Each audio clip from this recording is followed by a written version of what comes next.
proper evacuation procedures when it comes to, in case of a fire, should be that if you do have a fire in your house, if it's a small fire, then you can contain it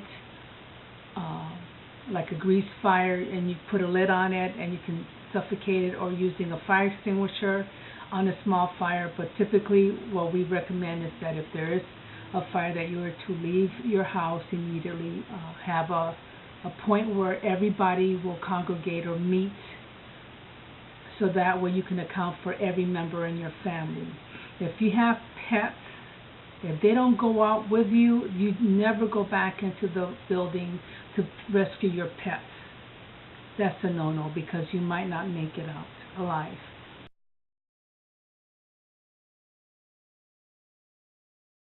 Depends on the occupants or the people inside the house. You might have a few that are handicapped and who might need assistance getting out. Otherwise, it should not take that long, and it can also depend on where you are in your house.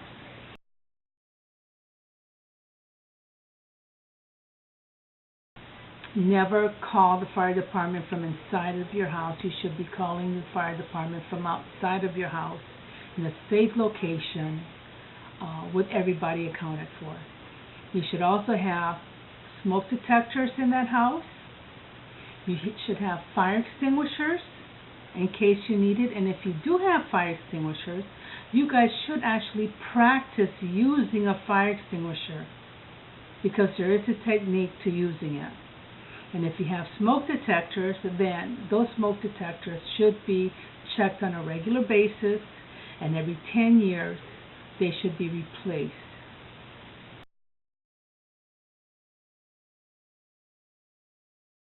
The answer is yes. In a high-rise, you're literally, instead of evacuating on one floor or two floors, you're actually looking at 8 stories and above. So you're looking at 80 feet in height and taller than that as far as evacuation. So evacuation for a high-rise, you're literally going down the stairs.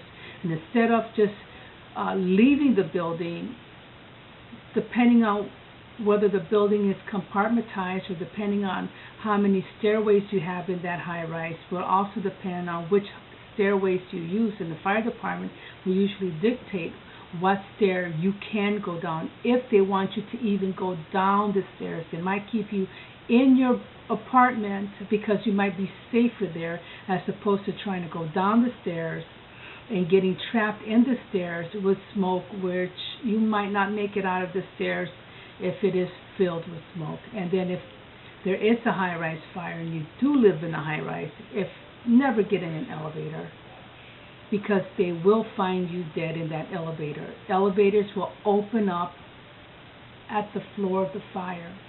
So if you think you're going down to the first floor, the elevator is not taking you to the first floor. The elevator is taking you to the floor of the fire, and those doors will open, and you will not be able to close those doors. They will find you in the elevators dead. I'm sorry to put it that way, but that's just the way it is. That's life.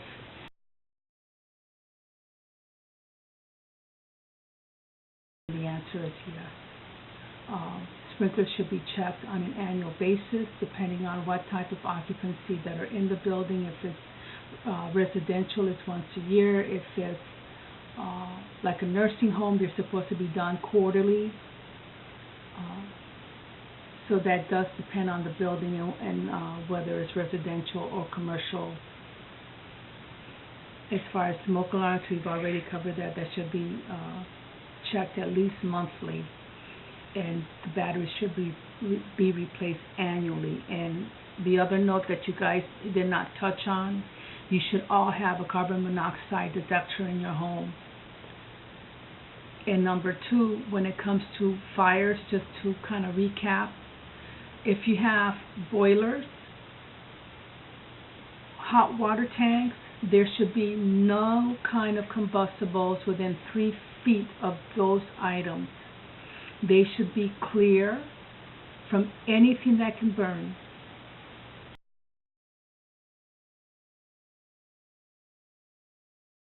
Wood burns faster and quicker than a brick or a mortar or a cinder block or a concrete building.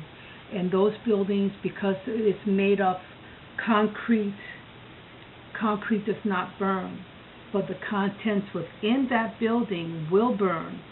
That is what causes the smoke, the toxic effects of that smoke from the plastics that are generated in today's furnitures, to the wood that's been treated, fire treated, or flame retardant treatments. There's so many things that will burn inside of a building that will kill you long before the fire ever does. The smoke will kill you first. As far as things that are less flammable, there really isn't anything that you can say that's less flammable other than concrete and cinder block. But wood and anything else within that building, the furnishings, the carpets, the curtains, the beds, that will burn very quickly.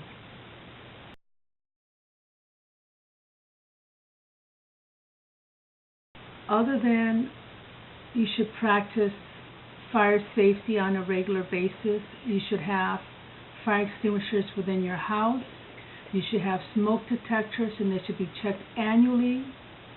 And I hope that you guys stay safe and that you guys do make an evacuation plan so that you and your family can stay safe from any harm when it comes to fires. God bless.